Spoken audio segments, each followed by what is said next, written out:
8 వచనాలు ఉన్నాయి. మరి బిడ్డ మొదటిగా మనకి చదివినిపిస్తుంది. చదివిన మాటలు దగ్గరగా ఏకీవించి మనం చెప్పడానికి ప్రయత్నం చేద్దాం. 101వ కీర్తన పరిశుద్ధ గ్రంథమైన బైబిల్లో 504వ పేజీని మనం జ్ఞాపకం చేసుకున్నట్లయితే అందులో ఉంది. 8 వచనాలు చదువుకుని ముందుకు కొనసాగుదాం. నేను కృపను గూర్చియు న్యాయమును గూర్చియు పాడెదను. యెహోవా నిన్ను కీర్తించెదను. నిర్దోష మార్గమున వివేకముతో ప్రవర్తించెదను. నీవు ఎప్పుడు నా యొద్దకు వచ్చెదవు. నా ఇంట యథార్థ హృదయముతో నడుచుకొందును. నా కన్నుల ఎదుట నేను ఏ దుష్కార్యమును ఉంచుకొనను. భక్తి మార్గము తొలగిన వారి క్రియలు నాకు అసహ్యములు. అవి నాకు అంటనీయను. మూర్ఖ చిత్తుడు నా యొద్ద నుండి తొలగిపోవలెను. దౌష్ట్యమును నేను అనుసరింపను. తన పొరుగు వారిని చాటున దూషించు వారిని నేను సంహరించెదను. అహంకార దృష్టి గల వారు గర్వించిన హృదయము కలవారిని నేను సహింపను. నా యొద్ద నివసించున్నట్లు దేశములో నమ్మకస్తులైన వారిని నేను కనిపెట్టుచున్నాను. నిర్దోష మార్గమందు నడుచువారు నాకు పరిచారకులగుదురు. మోసము చేయువాడు నా ఇంట నివసింపరాదు. అబద్ధములాడువాడు నా కన్నుల ఎదుట నిలువడు. యెహోవా పట్టణములో నుండి పాపము చేయువారందరినీ నిర్మూలము చేయుటకై దేశమందలి భక్తిహీనులందరినీ ప్రతి ఉదయమున నేను సంహరించెదను. దేవుడు చదవబడిన కీర్తనను చదివి వినిపించిన బిడ్డను ఏకీవించిన మనలను దీవించి ఆశీర్వదించును గాక. మన స్త్రీనటువంటి యేసు క్రీస్తు వారి అతి ప్రశస్తమైన నామంలో మీ అందరికీ నా హృదయపూర్వక వందనాలు. పరిశుద్ధ గ్రంథమైన బైబిల్లో నుండి ద బుక్ ఆఫ్ ఐజియా, యెషయా గ్రంథము 51వ అధ్యాయము, యెషయా గ్రంథము 51వ అధ్యాయము 4వ వచనాన్ని కానీ జ్ఞాపకం చేసుకున్నట్లయితే, నా ప్రజలారా నా మాట ఆలకించుడు. అలాగే 11వ వచనాన్ని కూడా చదువుకుందాం. యెహోవా విమోచించిన వారు సంగీత నాదముతో సియోనులో నుండి తిరిగి వచ్చెదరు. నిత్య సంతోషము వారి తల మీద నుండును. వారు సంతోషానందము గలవారగుదురు. దుఃఖమును నిట్టూర్పును తొలగిపోవును. చదవబడినటువంటి లేఖన భాగంలో యెషయా భక్తుడితో దేవాతి దేవుడు సెలవిస్తున్నటువంటి ప్రాముఖ్యమైనటువంటి మాట ఏమిటి అంటే, బబులోను చెర నుండి విడిపించి సియోనుకు నడిపించి వారి దుఃఖాన్ని తొలగిస్తానని వాగ్దానం చేస్తున్నటువంటి దేవుడు అక్కడ చెబుతున్నటువంటి మాట ఏమిటి అంటే, దుఃఖమును నిట్టూర్పును తొలగి పోవును అంటున్నాడు. ఈ మధ్యాహ్న కాల సమయంలో ఇదిగో మన జీవితాల్లో కూడా కొన్ని దుఃఖాలు, కొన్ని నిట్టూర్పులు అనేటటువంటివి కలిగినటువంటి వారిగా ఉంటే, ప్రభువు మనకును కూడా చెప్తున్నటువంటి మాట ఏమిటి అంటే, మీ దుఃఖము మీ నిట్టూర్పును కూడా తొలగిపోవును అంటున్నాడు. మరైతే మన యొక్క దుఃఖము లేదా నిట్టూర్పు అనేటటువంటిది తొలగిపోవాలంటే మనం ఏం చేయాలి? వాగ్దానం చేసిన వాడు గొప్పవాడు, నమ్మదగిన వాడు, మాట తప్పనటువంటి వాడు. వారితో వాగ్దానం చేసిన రీతిగా ఐగుప్తు నుండి వారిని విడిపించి పరమకానానికి నడిపించి అక్కడ వారికి సేద తీర్చి ఆయన మాట నెరవేర్చుకున్నాడు. అలాగే మన జీవితాల్లో కూడాను దుఃఖము నుండి నిట్టూర్పు నుండి విడిపించి పరమకానానైనా పరలోక రాజ్యం ఆయన చేర్చి మనకు కూడా సేద తీర్చుటకు సిద్ధముగానే ఉన్నాడు. అయితే ఆ దుఃఖము నిట్టూర్పు తొలగిపోవాలని వాగ్దానం చేసిన దేవుడు మన జీవితాల్లో అది నెరవేరాలి, తొలగిపోవాలంటే మనం ఏం చేయాలి?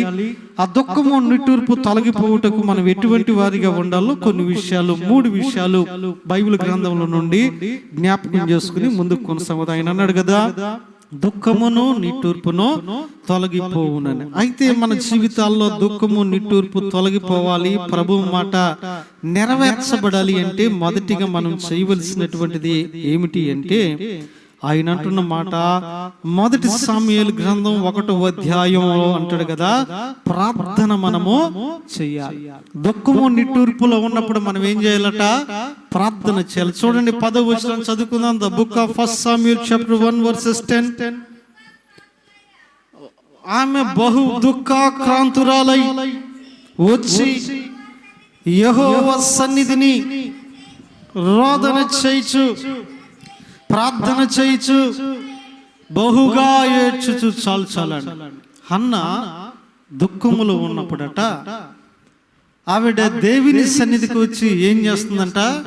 ప్రార్థన చేస్తా ఉంది. దుఃఖము కలిగినప్పుడు, నిట్టూర్పు కలిగినప్పుడు, ఆవేదన కలిగినప్పుడు హన్నా చేస్తున్నటువంటిది ఏమిటి అంటే ప్రార్థన ఆవిడ చేస్తా ఉంది. చాలా మంది వారి జీవితాల్లో దుఃఖము కలిగినప్పుడు, నిట్టూర్పు కలిగినప్పుడు వారు ప్రార్థన చెయ్యరు. మొన్న ఒక ఆవిడ, బాబు రాత్రంతా నిద్ర పట్టలేదయ్యా, నాకు ప్రార్థన చేయి కొంచెం. ఏమైంది? హెల్త్ బాగాలేదా? అంత బాగానే ఉంది. నిద్రపోతుంటే ఒక కల వచ్చింది. ఆ కల నాకు చాలా భయం కలిగింది. ఆ భయంతో నేను నిద్ర పోలేకపోయాను. నేను అన్నాను, మరి అట్లా కల వచ్చినప్పుడు, భయం కలిగినప్పుడు నువ్వు ప్రార్థన చేసుకోవాలి కదా, ప్రార్థన చేసుకున్నావు అన్నా. ప్రార్థన చేసుకోలేదు. మన జీవితంలో చాలా సందర్భాల్లో కూడా దుఃఖము కలిగినప్పుడు ప్రార్థన చేసేటటువంటి అనుభవం చాలా తక్కువగా ఉంటుంది. నిట్టూర్పు కలిగినప్పుడు ప్రార్థన చేసే అనుభవం చాలా తక్కువగా ఉంటా ఉంది. సంతోషం కలిగినప్పుడే పాట పాడే అనుభవం, సంతోషం కలిగినప్పుడే ప్రార్థన చేసే అనుభవం ఉంటుంది. కానీ దుఃఖము కలిగినప్పుడట ఆ దుఃఖము నిట్టూర్పు మన జీవితంలో నుండి తొలగిపోవాలి అంటే ఆ దుఃఖానికి ఏదైతే కారణమైందో దాని కొరకు మనం ఏం చేయాలంటే ప్రార్థన అనేటటువంటిది చెయ్యాలి. హన్నా జీవితంలో దుఃఖం కలిగింది, వేదన కలిగింది, అవమానములు కలిగినాయి. ఈవెన్ దో ఆవిడ చేసినటువంటి పని ఏమిటంటే she pride in the presence of the lord. దేవుని సన్నిధిలో ఆవిడ ఏం చేస్తుందంటే ప్రార్థన చేస్తా ఉంది. ఈరోజు అట్టి అనుభవంలో మనం ఉన్నామా? అట్టి పరిస్థితుల్లో మనం కొనసాగేటటువంటి వారిగా ఉన్నామా? ప్రార్థన చేయటం నా పని కాదు. ప్రార్థన చేయటం అది సేవకుల పని అనుకుంటున్నాం. ప్రార్థన చేయటం అది గొప్ప విశ్వాసుల పని అనుకుంటున్నాం. ప్రార్థన చేయటం ప్రార్థనా బృందం వారి పని అనుకుంటున్నాం. కానీ నీ దుఃఖానికి కారణమైన దాని కొరకు నీవు ప్రార్థన చేస్తున్నావా? ఇందాక చెప్పబడిన సాక్ష్యాలు అన్నీ కూడా గొప్పవే. ఆ ప్రతి సాక్ష్యంలో వారు అన్న మాట, చెప్పిన మాట ఏమిటంటే ఇలా జరిగింది, నేను ప్రార్థన చేసుకున్నాను. దేవుడు ఆ దుఃఖాన్ని ఏం చేశాడు? తొలగించాడు. ఆ బాధను తొలగించాడు. ఎలా సాధ్యమైంది? వారు నాకు ఫోన్ చేయలేదు. చాలా తక్కువ మంది సాక్ష్యం చెప్పిన వాళ్ళు ఫోన్ చేసి, మిగిలిన వారు నాకు చేయలేదు. వారంతటి వారే దుఃఖం కలిగినప్పుడు ఏం చేశారు? ప్రార్థన చేశారు. దేవుడు ఆ దుఃఖాన్ని, ఆ నిట్టూర్పును తొలగించాడు. కాబట్టి ఈ మధ్యాహ్న కాల సమయంలో మన దుఃఖము తొలగిపోవాలి, నిట్టూర్పు తొలగిపోవాలంటే మొట్టమొదటిగా ప్రార్థన చేసేటటువంటి వారిగా ఉండాలి. తన దుఃఖానికి కారణమైనటువంటి దాని కొరకు హన్నా దేవుని సన్నిధిలో ఏడ్చుచు ప్రార్థన చేసింది. ప్రభువు సమూయేలునిచ్చి తన దుఃఖాన్ని తొలగించాడు. తర్వాత ఇంకా కొంతమంది బిడ్డలనిచ్చి తన దుఃఖాన్ని తొలగించాడు. తన నిట్టూర్పును తొలగించాడు. తనను చూసి అవమానించిన వారు, తనను చూసి నిట్టూర్చినటువంటి వారు తన ముందు తలదించుకునేలాగా ప్రభు చేశాడు. కాబట్టి దుఃఖము కలిగినప్పుడట, ఆ నిట్టూర్పు కలిగినప్పుడు అది తొలగిపోవాలంటే హన్నా వలె వి షుడ్ బి ప్రే. మనం కూడా హన్నా వలె ప్రార్థన చేసేటటువంటి వారిగా ఉండాలి. రెండవదిగా దుఃఖము కలిగినప్పుడు ఏం చేయాలో రెండో విషయాన్ని కూడా జ్ఞాపకం చేసుకుని ముందుకు కొనసాగుదాం. దుఃఖము కలిగినప్పుడట రెండవదిగా దేవునిని బట్టి ధైర్యం మనము తెచ్చుకోవాలట. దుఃఖం కలిగినప్పుడు చూడండి, the book of first Samuel, మొదటి సామ్యూయల్ గ్రంథము 30వ అధ్యాయాన్ని కానీ జ్ఞాపకం చేసుకున్నట్లయితే దావీదు మనకు కనపడతా ఉంటాడు. 6వ వచనంలో దావీదు ముక్కిలి దుఃఖపడిను చాలు చాలని దావీదుని గురించి అక్కడ రాస్తా అన్నటువంటి మాట ఏమిటంటే, దావీదు మిక్కిలి దుఃఖపడిను. ఆయన రాజు అయినప్పటికీ కూడా తన జీవితంలో దుఃఖం వచ్చింది. ఎందుకు దుఃఖం వచ్చింది అంటే, దావీదు తన సైన్యంలో ఉన్నటువంటి మగవారందరినీ తీసుకుని ఆయన బయటికి వెళ్తాడు. ముసలివారిని, స్త్రీలను, చిన్నపిల్లలను విడిచిపెట్టి వెళ్తే వేరొకరు వచ్చి ఏం చేస్తారంటే, ఇక్కడ యుద్ధము చేసేటటువంటి వారు లేరు కదా, ముసలివారు, ఆడవారు, చిన్నపిల్లలే కదా అని వీళ్ళందరినీ తీసుకుని వేరొక రాజు వాళ్ళందరినీ చెరపట్టుకుని వెళ్ళిపోతాడు. ఇంకా ఎందుకు నడవలేని పనికిరాని వారిని కొంతమందిని వదిలిపెడితే దావీదు తన వాచ్ అంతా వచ్చేసరికి వాళ్ళు ఏడుస్తూ ఉంటారు. ఏంటి ఏమైందంటయ్యా, పలానోళ్ళు వచ్చారు, వాళ్ళు వస్తే ఎదుర్కోవటానికి ఇక్కడ మగాళ్ళు ఎవరు లేరు, ఉన్న వాళ్ళందరూ నీతో తీసుకెళ్ళావు, వాళ్ళందరూ మా కోడంట్లను, కూతుండ్లను, మనవరాళ్లను, మనవంటలను తీసుకెళ్లారు, ఎందుకు పనికిరాని మేము మమ్మల్ని ఇక్కడ వదిలేశారయ్యా అంటే, దావీదు ఆ మాటకు బహుగా దుఃఖపడ్డాడు.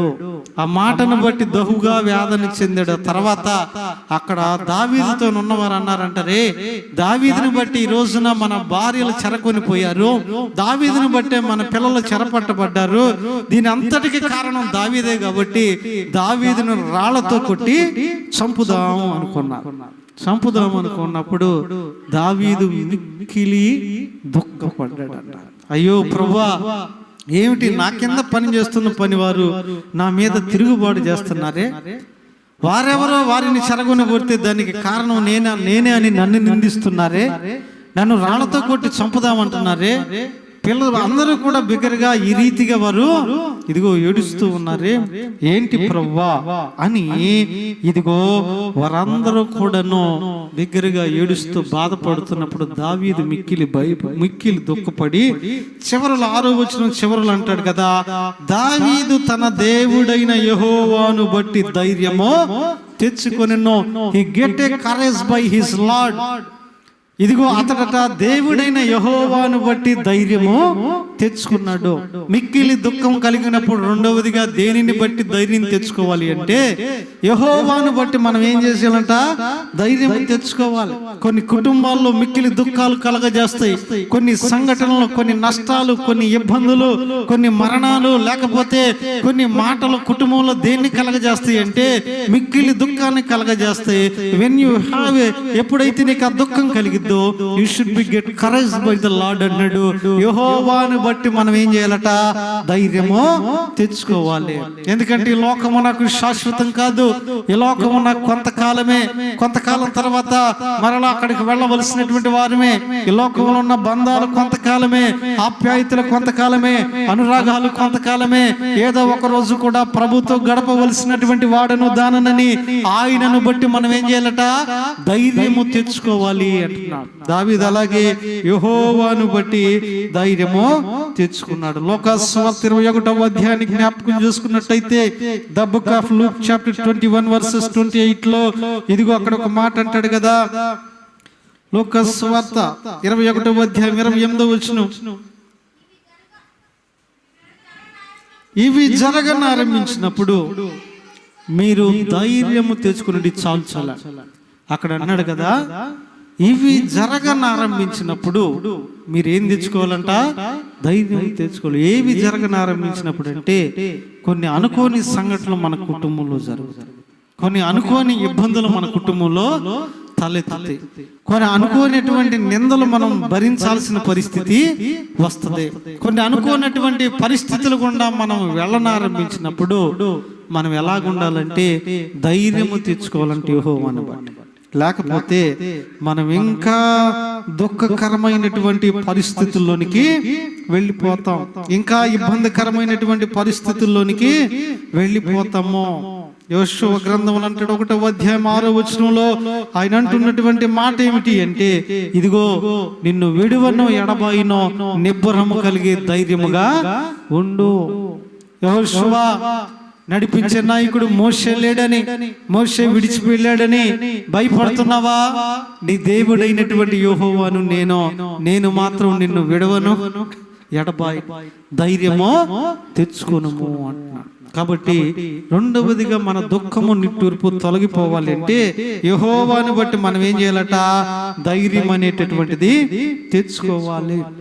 ఈ రోజుల్లో కొన్ని విషయాల్లో నిట్టూర్పులు, దుఃఖాలు అనేటటువంటివి కలుగుతానే ఉన్నాయి. మీరు చూసినట్లయితే మొదటి దినవృత్తాంతాల గ్రంథం 28వ అధ్యాయం 20వ వచనంలో ఒక పనిని ప్రారంభించడానికి భయపడతా ఉంటారు, ఒక ప్రయత్నాన్ని చేయడానికి భయపడతా ఉన్నప్పుడు దేవుడు సెలవిస్తాడు కదా, నీవు బలము పొంది ధైర్యము తెచ్చుకుని నీ పనిని పూనుకొనుము చాలండి ప్రభు అంటున్నాడు కదా.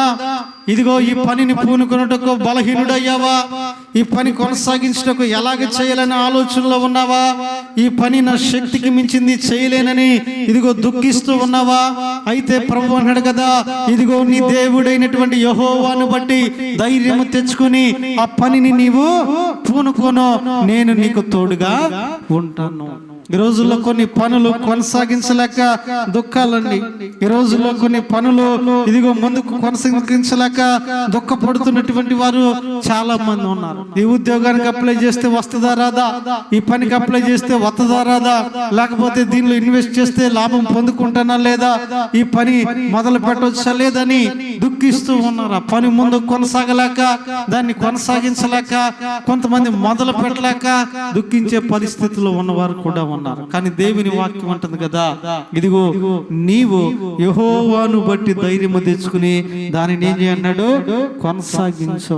రోజున కొన్ని గొప్పగా మన ఎదురు కనపడుతుంది. కొన్ని ప్రయత్నాలు చేసినప్పుడు, కొన్ని అటెంప్ట్స్ చేసినప్పుడు కొన్ని భీకరంగా మన ముందు కనపడతాయి.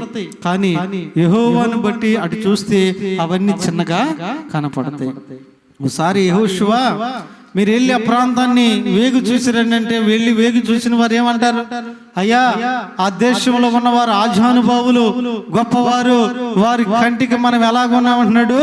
మిడతల వలె ఉన్నామంటున్నారు. మరొక ఇద్దరు వచ్చారు.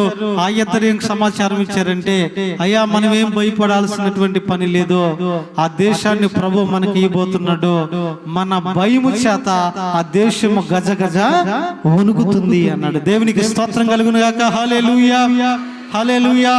ఒక బ్యాచ్ ఏమో వారి కంటికి మనం మిడతల్లాగా ఉన్నాం అన్నాడు. మరొక బ్యాచ్ ఏమో మన భయం చేత ఎప్పుడు దాడి చేస్తామా, ఎప్పుడు మనం వాళ్ళని కొల్లగొడతామని మన భయం చేత వాళ్ళందరూ కూడా వణుకుతున్నాం అన్నారు. ఈ బ్యాచ్ దేవుని వైపు చూసి అటు చూశారు, ఆ బ్యాచ్ అటు చూసి ఇటు చూశారే కానీ దేవుని వైపు చూడలేదు. ఈరోజు దేవుని వైపు చూడకపోవటాన్ని బట్టి, ఈ రోజున ఇదిగో యెహోవాని బట్టి ధైర్యము తెచ్చుకోలేకపోవటాన్ని బట్టి మనం దుఃఖానికి అనేక మంది కారకులు అవుతూ ఉన్నాం. ఆ రోజున ఫిలిష్తీయుల నుండి కూడా ఇశ్రాయేలు మీదకి యుద్ధానికి వచ్చినప్పుడు గొల్యాతును చూసి గజ గజ వణికిపోయారు, ఏడ్చారు. వామ్మో, వీడ ఎంత మనిషి, వీడిని గెలవాలా, వీడితో యుద్ధం చేయాలా. చివరికి రాజైన సౌలు కూడా భయపడ్డాడు. కొంతమంది సైన్యంలో ఉన్నవారు అయితే ఏడ్చారంట, వామ్మో వీడిని ఆడ జయిస్తామో, వాడు ఈటి అయింది అంత ఉంది, వాడు మనిషి ఏంటి ఆకారం అంత ఉన్నాడు, వాడు మనిషా లేకపోతే ఇంకేమైనా అన్నట్లుగా భయపడ్డా. కానీ అందరికన్నా చిన్నవాడైన గొల్యాతు యెహోవాను బట్టి ధైర్యం తెచ్చుకుని చూస్తే దావీదు ఎంత ఉన్నాడో, దావీదు దృష్టిలో గొల్యాతు కూడా అంతే ఉన్నాడు. దావీదుకి ఎలా కనపడుతున్నాడో గొల్యాతు కూడా అంతే కనపడ్డాడు. వాళ్ళు అంటారు, ఒరే నువ్వు ఎవరితో యుద్ధం చేస్తానంటున్నావు తెలుసా, వాడు ఈటంత నువ్వు లేవు, వాడు డాలు కూడా నువ్వు మొయ్యలేవురా బాబు. ఏంటంటే ఆయన ఎంత ఉన్నాడు, ఆయన్ని గెలవటం నాకెంత పని అంటున్నాడు. ఒరే ఈ దేశాన్ని పాలించే రాజే మెదలకుండా కూర్చున్నాడు రా, వాళ్ళు చూసావా ఎక్కడ యుద్ధం చేయమంటారో అని భయం వేసి ఏడుస్తున్నారు, నువ్వేంటి నీ చేతిలో కత్తి లేదు, ఈటి లేదు, వాడిని జయిస్తానంటావు అంటే అన్నప్పుడు యెహోవాను బట్టి నేను ధైర్యమో తెచ్చుకున్నానయ్యా. నేను ఒక్కడిని చాలు వాడిని ఓడించడానికి అంటాడు. చివరికి సరే వెళ్తానన్నావుగా, వెళ్ళండి అని వదిలినప్పుడు వెళ్తా ఉంటే గొల్లియాతు ఎగతాళి చేస్తాడు. ఒరే ఏంటి చేతిలో ఏమీ లేకుండా వస్తున్నావు, నా డాలంతా నీవు లేవు, నీ కంటికి నేనైనా కుక్కలా కనపడుతున్నానా, ఒక రాయేస్తే చాయని రాయేస్తే పారిపోవటానికి అని చివరికి గొల్లియాతు కూడా ఎగతాళి చేస్తాడు. కానీ ఆ యుద్ధంలో గొల్లియాతు అన్నట్లుగానే ఒక రాయితోనే గొల్లియాతును పడగొట్టాడు. ఎందుకంటే యెహోవాను బట్టి ఆయన ధైర్యం తెచ్చుకున్నాడు కాబట్టి ఇశ్రాయేలు దుఃఖం కూడా ఆ రోజున తొలగిపోయింది. మన దుఃఖం తొలగిపోవాలంటే రెండవదిగా దేవుణ్ణి బట్టి మనం ధైర్యము తెచ్చుకోవాలి. దుఃఖం కలిగిన ప్రతి సమయంలో కూడా ధైర్యాన్ని మరింతగా పెంచుకోవాలి. ఇంకేం కాదులే, ఇంకేం నష్టం జరగదులే, ఇంకేం ఇబ్బంది కలగదులే.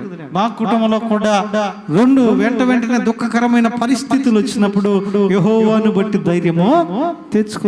పరిస్థితులు అలాగ వచ్చినాయి. ఒక దుఃఖము ఎదురు చూసినటువంటి దుఃఖమే, అనుకున్నటువంటి దుఃఖమే, ఏదో ఒక రోజు జరిగిందని ఊహించినటువంటి దుఃఖమే.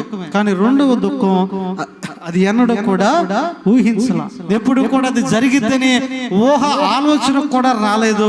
అన్ఎక్స్పెక్టెడ్ గా అటువంటి దుఃఖం అనేది వచ్చినప్పటికీ కూడాను యెహోవాను బట్టి ధైర్యం తెచ్చుకున్నాం. యెహోవాను బట్టి జరిగించవలసినటువంటి ప్రార్థనా కార్యక్రమాలన్నీ కూడా నిరంతరంగా జరిగిస్తూనే ఉన్నాను. కానీ దేనిని కూడా వాయిదా వేయటానికి విడిచిపెట్టడానికి అయితే ఇష్టపడలేదు.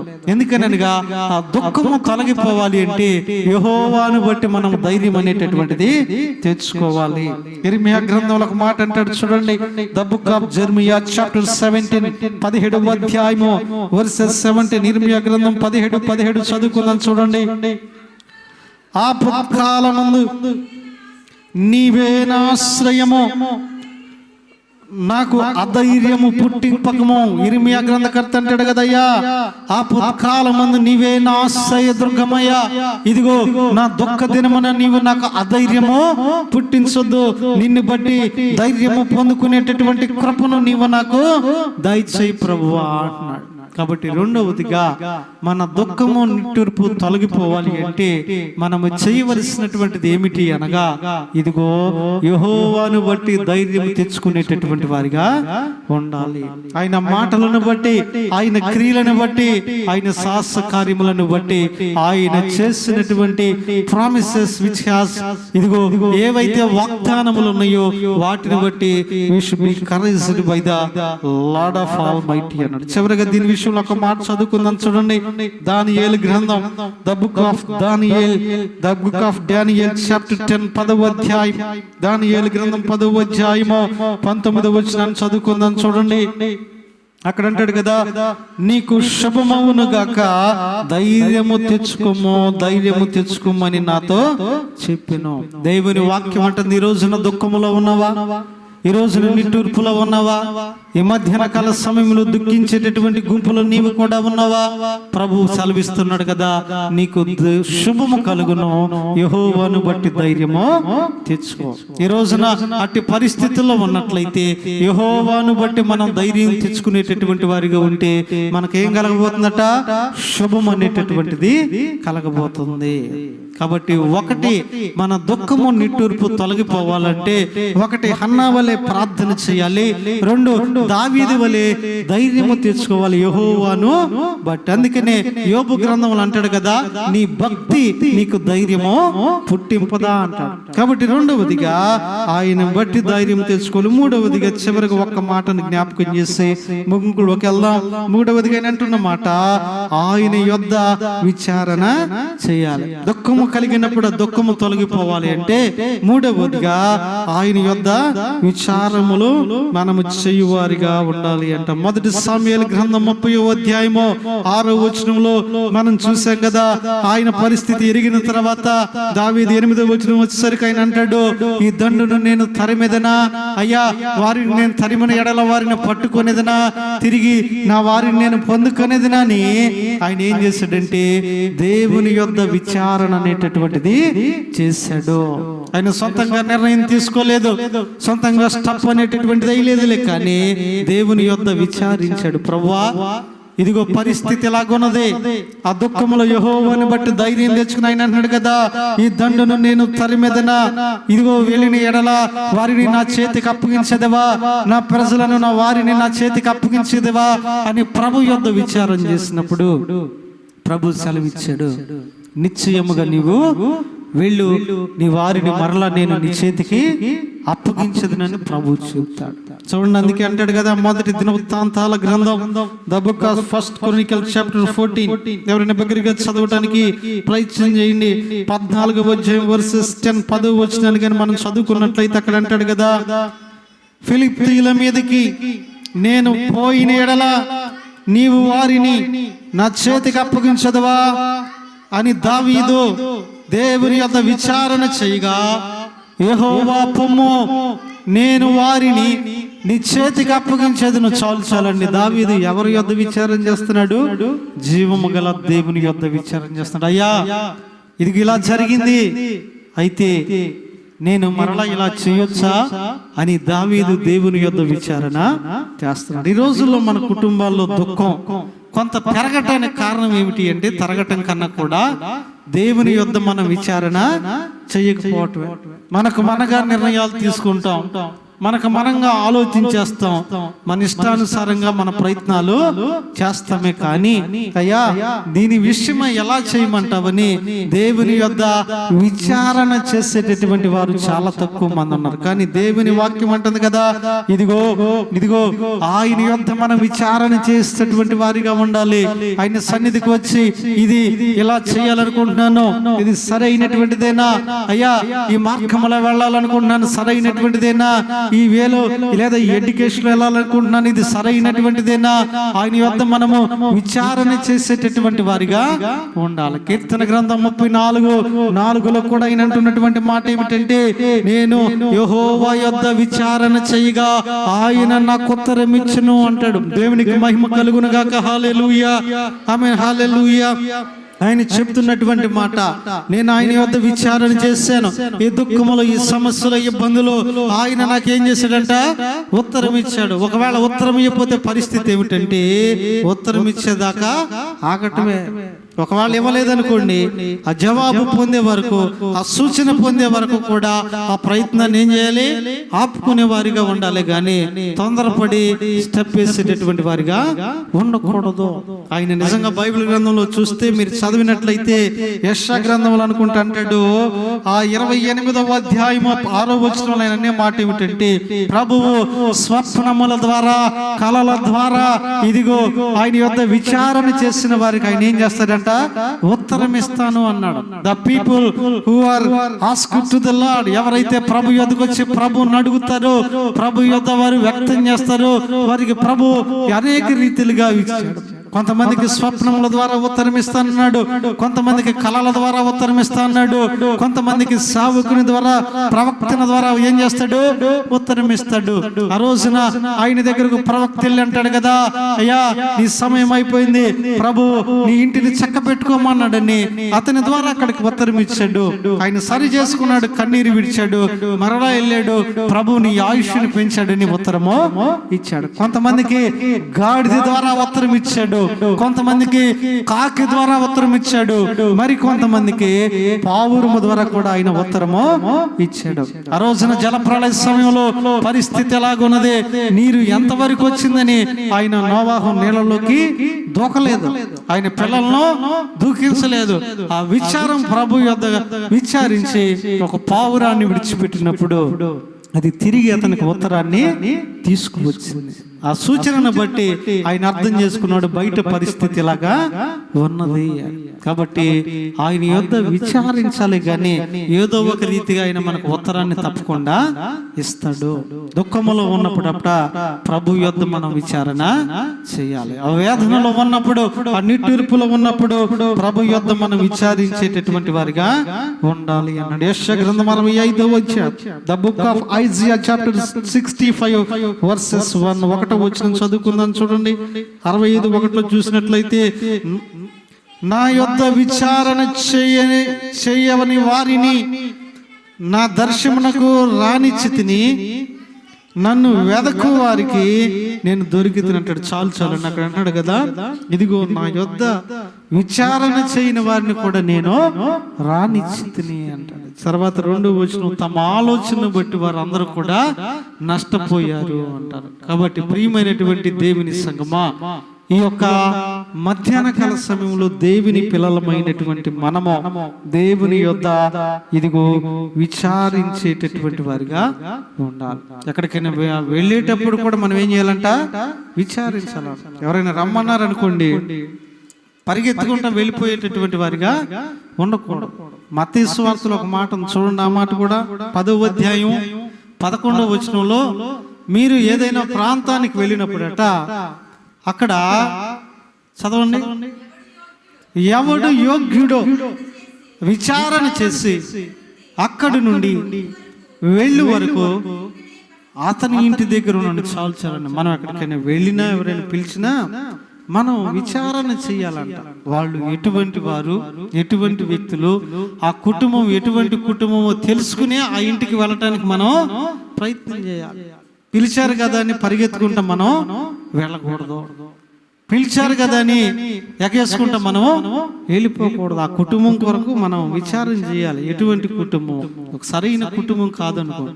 ఇప్పుడు నేనే ఉన్నా, ఎవరైనా నన్ను ఒక ఇంటికి పిలిచారు, ఆ స్త్రీకి ఆ చుట్టుపక్కల బజార్లో చాలా చెడ్డ పేరు ఉందనుకోండి, నేను ఆ ఇంట్లో కనపడినప్పుడు చూసేవాళ్ళు ఏమనుకుంటారు, ఇదేంటి పాస్టర్ గారు ఈ ఇంట్లో ఉన్నాడు, ఆవిడ మనకు తెలియదు, కొత్త పిలిచేది, వెళ్ళాను. అక్కడ ఏ విచారం చేయకుండా ఇంటికి వెళితే ఆమె సాక్ష్యం మంచిది కానప్పుడు, ఆమె జీవన శైలి మంచిది కానప్పుడు నన్ను ఆ ఇంట్లో చూసినటువంటి వారు ఏ కోణంతో చూస్తారు, అదే కోణంతో చూస్తారు. కానీ అయ్యగారు సువార్త చెప్పడానికి వచ్చాడన్న కోణంతో చూస్తారా? చూడరు, చాలా తక్కువ. ఎందుకంటే ఆమె పరిస్థితి, ఆమె జీవిత సాక్ష్యం అటువంటిది. అలాగే ప్రభు అంటున్నాడు కదా, మనం కూడా ఏదైనా గృహానికి వెళ్ళేటప్పుడు ఆ కుటుంబాన్ని బట్టి ఆ సాక్ష్యం ఎటువంటిదో విచారించి మీరు ఆ గృహానికి వెళ్ళండి అంటున్నాడు. అలాగే ఏదైనా పని విషయంలో కూడా ఇదిగో దాని విషయంలో ప్రభు యొద్ద విచారణ చేసి మీరు మొదలు పెట్టండి అంటున్నాడు. అలాగే ఏదైనా దుఃఖం కలిగినప్పుడు కూడా ఆ దుఃఖము నుండి ఎలాగ బయటికి రావాలి అంటే ప్రభు యొద్ద విచారణ చేయండి. అయ్యా, దీనివల్ల ఈ దుఃఖాన్ని నేను ఎదుర్కొంటున్నాను, ఈ నిట్టూర్పులో ఉన్నాను, హౌ కమ్ మై అవుట్, ఎలాగ దానిలో నుండి నేను బయటికి రాగలను అన్న దాని విషయం ప్రభు యొద్ద విచారణ చేయండి అన్నా. ప్రభు యొద్ద విచారణ చేస్తే ప్రభు అన్నాడు కదా, ఇదిగో నా యొద్ద విచారణ చేసినప్పుడు ఆ దుఃఖము నుండి నిట్టూర్పు నుండి నేను విడిపిస్తాను. ఒకసారి ఒక వ్యక్తి తన కాలేజీ స్నేహితులతో కలిసి ఒక రూమ్లో నివసిస్తూ ఉన్నాడు. ఇద్దరు మంచి ఫ్రెండ్స్. ఈ వ్యక్తి ఏమో కొంత సాధారణమైన కుటుంబం, అవతల వ్యక్తి మంచి కలిగినటువంటి వ్యక్తి, కానీ జల్సాలకు అలవాటు పడుతున్నాడని తండ్రి ఎక్కువ అతనికి డబ్బులు ఇచ్చేవాడు కాదు. అయితే ఒకానొక సందర్భంలో తండ్రి తనకున్నటువంటి ఒక ఆస్తిని అమ్మి ఒక 6 లక్షల రూపాయలు ఈ కుమారుడి అకౌంట్కి వేసి, ఈ సాధారణ వ్యక్తి తండ్రి, అయ్యా ఎండల్లో అమ్మాయి పెళ్లి పెట్టుకున్నాం బాబు, 6 లక్షలు నీ అకౌంట్లో ఉన్నాయి, వాళ్ళకి మనం కొంత డౌరీ ఇవ్వాలి, అవి నా దగ్గర ఉంటే దేనికైనా ఖర్చు చేస్తానేమో, ఎవరికైనా ఇస్తానేమో చేయబోదులుగా నీ అకౌంట్లో ఉన్నాయిరా అని చెప్పి కుమారుడి అకౌంట్కి వేసి అందులోనే ఉంచాడు. అయితే కాలక్రమేణా స్నేహితుడు అప్పుడప్పుడు తరచు కూడా ఈ స్నేహితుని డబ్బులు అడిగేవాడు. ఎందుకంటే ఇద్దరు స్నేహితులు కాబట్టి ఒకరు ఫోన్లో ఒకరు చూసుకునే వాళ్ళు, అకౌంట్లో ఎంత ఉంది మెసేజెస్ వస్తుండే, అర్థమయ్యేది కదా, రే నీ అకౌంట్లో డబ్బులు ఉన్నాయి ఏంటంటే చెప్పేవాడు. ఇట్లా ఎండాకులో చెల్లెమ్మ పెళ్లి ఉంది, మరి ఆ పెళ్లి కొరకు నాన్నగారు చిన్న ప్రాపర్టీ ఒకటి ఉంటే అమ్మి ఆ సొమ్ము నా దగ్గర ఉంచాడరా, అది ఇది అన్నప్పుడు సరేలే జాగ్రత్త, సైబర్ నేరగాళ్ళు ఉన్నారు, మనం నమ్మటానికి లేదు, జాగ్రత్త అది ఇది అని చెప్పి కాలక్రమేణా అతని దగ్గర ఒకసారి 25,000 ఒకసారి 50,000 అడుగుతా తీసుకుంటామన్నాడు. ఇచ్చేటటువంటి వ్యక్తి కూడా అతని కుటుంబం ఆ స్థితిగతులు తెలుసు కాబట్టి, మరి మంచి ఫ్యాక్టరీలు ఉన్నాయి, బాగా కలిగిన వారి డబ్బులు ఎక్కడికి పోతాయన్న మంచితనంతో ఇస్తామన్నాడు. అలాగలాగ ఎంతవరకు తీసుకున్నాడంటే వాడు 3 లక్షల రూపాయల దాకా తీసుకుని వాడు జలసాలకు, వాడు అలవాట్లకు వాడు ఏం చేశాడు, ఖర్చు చేసేసుకున్నాడు. తర్వాత సెలవులు వచ్చినాయి, ఎవరిళ్ళకు వాళ్ళు వెళ్ళాలి. వెళ్ళేటప్పుడు ఆ ఫ్రెండ్ని అడిగాడు, మిత్రమా మరి ఇంటికి ఎప్పుడు రమ్మంటావు, నా ధనం ఎప్పుడు ఇస్తావు, ఎందుకంటే అది మా చెల్లెల కొరకు దాచిన డబ్బు కదంటే, వాడు ఒక్కసారి అన్నాడంట, ఏం డబ్బులు బాబాయ్ అన్నాడు. ఏంటి ఏం డబ్బులు అన్న, ఒరే అదేంటి రామాట అంటావు, అవి మా నాన్న ఎంత కష్టపడి చెల్లి పెళ్లి కొరకు నుంచి నీరా, ఏం డబ్బులు అంటావేంటి, అప్పుడు ఒక 25 తీసుకున్నావు, అప్పుడు ఒక 50 తీసుకున్నావు, అప్పుడు ఒక 70 తీసుకున్నావు, మొత్తం మీద అలాగలాగా 3 లక్షల వరకు తీసుకున్నావు కదా, ఇస్తానన్నావు, మాట ఇచ్చావు, మిత్ర మీద తప్పు అంటే, బాబా ఏంటి అలా మాట్లాడతావు, నిజంగా నువ్వు నాకు ఇచ్చినట్టు ఏదైనా ప్రూఫ్ ఉందా, చూడండి నమ్మకంగా నమ్మించి తీసుకుని చివర్లో ఏమన్నాడు, ఏదైనా ప్రూఫ్ ఉందా అన్న. ప్రూఫ్ ఉంటే తీసురా, నేను నీకు ఇస్తా, ప్రూఫ్ లేకపోతే నువ్వు నన్ను అడగొద్దు, ఎవడురా నువ్వు అది ఇది అన్నాడు, పెద్ద గొడవ పెట్టుకున్నాడు. ఆ చుట్టుపక్కల ఉన్న తోటి స్నేహితులు కూడా, వాడు బాగా కలిగిన వాడు కదా, వాడు ఎందుకు అబద్ధం ఆడతాడు, వాడు తీసుకుంటే ఇస్తాడు, ఈ రోజు కాదు రేపు అంటాడు, కానీ మరి ప్రూఫ్ లేకుండా ఇటు వీడిది తప్ప అసలు వీడు ఇచ్చాడో లేదో ఎవడో నమ్ముతాం. వీడి పరిస్థితి మనకు తెలుసు, వీడి కాలేజీ ఫీజు సరిగా కట్టలేనోడు, వాడికి 3 లక్షలు ఎట్లా ఇస్తాడని అక్కడ ఉన్న వాళ్ళు కూడా వారితోనే మాట్లాడారు. వీడు చక్కగా జలసాలు చేసి బెట్టింగ్లు చేసి డబ్బులు మొత్తం పాడు చేశాడు.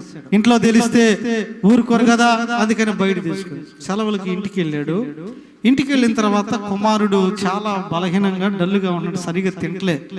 తండ్రి అన్నాడంట, రే ఏమిటి నువ్వు అలాగుంటున్నావు, వచ్చిన దగ్గర నుంచి హుషారుగా లేవు, ఆరోగ్యం బాగట్లేదు అన్నాడు. అదేమి లేదు డాడీ, నాకు అంత బాగానే ఉంది అన్నాడు. మరి ఏంటి సరిగా తినట్లేదంట, ఏంటి? తర్వాత ఒకరోజు తల్లి అంది, అయ్యా పరీక్షలు ఏమన్నా ఫెయిల్ అవుతాను భయం ఉందా, ఏదైనా ఇబ్బందిగా అయితే నువ్వేం భయపడొద్దు, ఫెయిల్ అయితే మళ్ళా రాయొచ్చు, నిన్నేమనో, నువ్వు మా కళ్ళెదురు నవ్వుతా సంతోషంగా ఉండరా, పైగా వచ్చే నెలలోనే చెల్లి పెళ్ళి ఉంది కాబట్టి నువ్వు హుషారుగా ఉండాలి, ధైర్యంగా ఉండాలని చెప్పినా సరే వాడు అలాగే ఉన్నాడు, ఏం అర్థం కావట్లేదు. ఇక ఎందుకనంటే మరి ఇప్పుడు ఇంట్లో 3 లక్షల గురించి అడిగితే ఏమని సమాధానం చెప్పాలి, ఎవరికి ఇచ్చారని చెప్పాలి, ఫ్రెండ్కి ఇచ్చారని మోసం చేశాడంటే ఆ తండ్రి ఎలా తట్టుకోగలడు, ఆ తల్లి ఎలా తట్టుకోగలదు, ఏ పూటకు ఆ పూట కూలి చేసి బ్రతికే కుటుంబము 3 లక్షల రూపాయలు ఒకడికి ఇచ్చి మోసపోయానని చెప్పుకోలేడు కదా. అటువంటి పరిస్థితుల్లో ఆ తల్లిదండ్రి రోజు మధ్యాహ్నము పగలు సాయంత్రం అని అంటున్నారు, ఏంద్ర అలాగున్నావు, ఏంటి ఏమైంది, ఏదైనా ప్రాబ్లమా, ఇక రోజు రోజుకి వాళ్ళు సీరియస్గా అడుగుతుంటే ఆ తట్టుకోలేక ఇంట్లో ఉండకుండా ఆ మందిరం ఉంటే ఆ ఊరికి చివరిలో ఆ మందిరం దగ్గరికి వెళ్ళి కూర్చుంటాం మొదలు పెట్టాడు.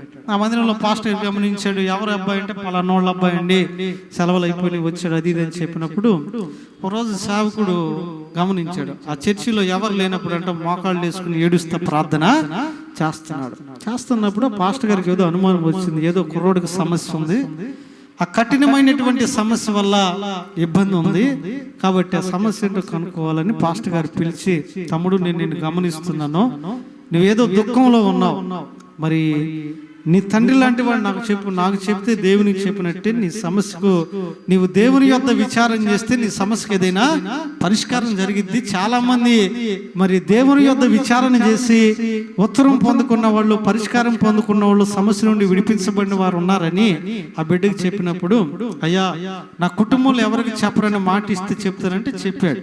అయ్యా మాట ఇస్తున్నానంటే ఇలాగా వాడికి 3 లక్షలు ఇచ్చాను, వాడు ఇప్పుడు ఇయ్యలేదు అంటున్నాడు, నా దగ్గర ప్రూఫ్స్ ఏమీ కూడా లేవు, పైగా నేను అకౌంట్ బ్యాంక్ ట్రాన్స్ఫర్ చేయలేదు, నేనే విత్డ్రా చేసి క్యాష్ గా వాడికి ఇచ్చాను, ఏ ప్రూఫ్లు కూడా లేవయ్యా, మరి నెక్స్ట్ మంత్ చెల్లి పెళ్లి ఉంది కదా, మరి ఇది విషయం అని చెప్పినప్పుడు అప్పుడు ఆ పాస్టర్ గారు దేవుని సన్నిధిలో విచారించి ఆయన అన్నాడంట, వాడి అడ్రస్ నీకు తెలుసు అంటే తెలుసు అన్నాడు.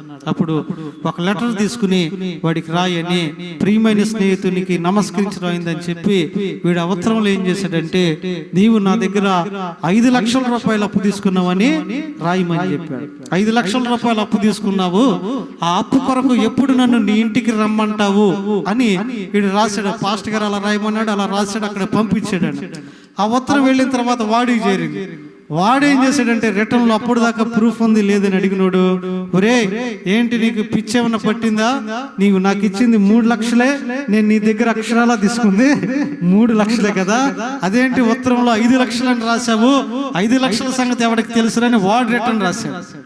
వాడు రిటర్న్ రాసినప్పుడు ఆ లెటర్ చూసి ఇన్ని రోజులు వాడి ప్రూఫ్ లేదనే కదా నిన్ను బాధ పెడుతుంది, ఇదిగో ప్రూఫ్.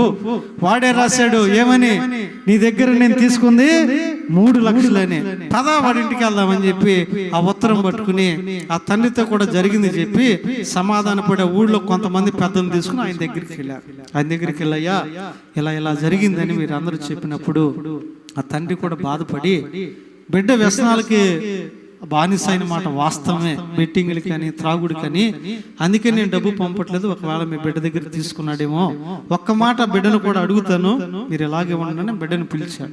పిలిచినప్పుడు వాడు కొద్దిగా కంగారు పడి భయపడినాయా, ఒక ఆడబిడ్డ కోసం దాచుకున్న డబ్బులు అవి, నువ్వు తీస్తే చెప్పు, నేను నిన్నేమే అన్నావు, ఎందుకంటే ఇవి ఆ కుటుంబంలో చాలా దూరం వెళ్ళేటటువంటి సమస్యలు, కాబట్టి నువ్వు తీసుకున్నావంటే తీసుకున్న మాట వాస్తవమేడాడు, అది ఇది అంటే తీసుకున్నావు కదా, సరే నిన్ను ఏమి అన్నావు, ఇచ్చిన బిడ్డను ఏమి అన్నావు, జాగ్రత్తగా ఉండవు, వీళ్ళు ఇక మీదట నాకు తెలుసుకోకుండా తీసుకోవద్దని చెప్పి ఆ బిడ్డను పంపించి వెళుతున్నాడంట. అయ్యా ప్రజెంట్ అయితే నాకు కంపెనీలో ఆడిటింగ్ జరుగుతుంది, ఈ టైంలో డబ్బులు లావాదేవీలు జరగకూడదు, కొంత సమయం ఏంటి, మీరు పెళ్ళెప్పుడు చెప్పండి, వారం రోజుల ముందు మీ ధనం మీకు ఇచ్చేస్తాను అన్నాడు. వారు పలానా టైం అన్నారు, ఆ టయానికి ఆ ధనాన్ని తీసుకెళ్లి వీరు 3 లక్షలు ఇచ్చేసారు. దేవునికి స్తోత్రం చెల్లిద్దాం. హల్లెలూయా, హల్లెలూయా. ఆ వ్యక్తి యొక్క దుఃఖం ఎప్పుడు తొలగిపోయింది యవనస్తుడిది అంటే, దేవుని యొద్ద, దేవుని సేవకుని యొద్ద విచారణ చేసినాం. అప్పుడు దాకా అనుకుంటున్నాడంట, చనిపోతే బాగుండు, ఇంట్లో సమాధానం చెప్పలేను, లేకపోతే ఇంట్లో నుంచి పారిపోతే బాగుండు, సమాధానం చెప్పలేను, ఎందుకంటే నమ్మించడానికి నా దగ్గర ఆధారము లేదు కదా. కాబట్టి ఈరోజు దుఃఖంలో ఉన్నవా, 3వదిగా దేవుని యొద్ద మనం ఏం చేయాలి, విచారణ చేయాలి.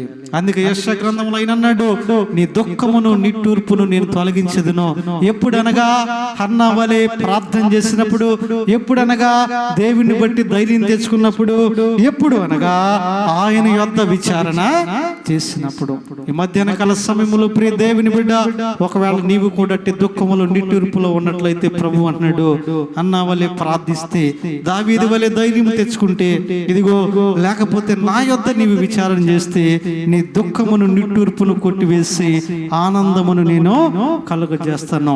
ఈ మధ్యాహ్న కాల సమయంలో దుఃఖములో ఉన్న ప్రతి కుటుంబములో అట్టి ఆనందము ప్రభు కలగజేసి కృప చూపి బలపరిచి నడిపించును గాక. అందరూ మోకరిద్దాం. చెప్పబడినటువంటి వాక్యము కొరకు మనం అందరం కూడా ప్రార్థన చేద్దాం. అవును ప్రభువా, మా జీవితంలో దుఃఖము నిట్టూర్పులు కలిగినప్పుడు అయ్యా మేము ఎలాగ ఉండాలి అంటే, ఇదిగో మీరు చెప్పారు కదా, మేము హన్నా వలె ప్రార్థన చేయాలని, దావీదు వలె ధైర్యం తెచ్చుకోవాలని, దుఃఖము కలిగినప్పుడు నీ యొద్ద విచారణ చేయాలని మీరు చెప్పారు.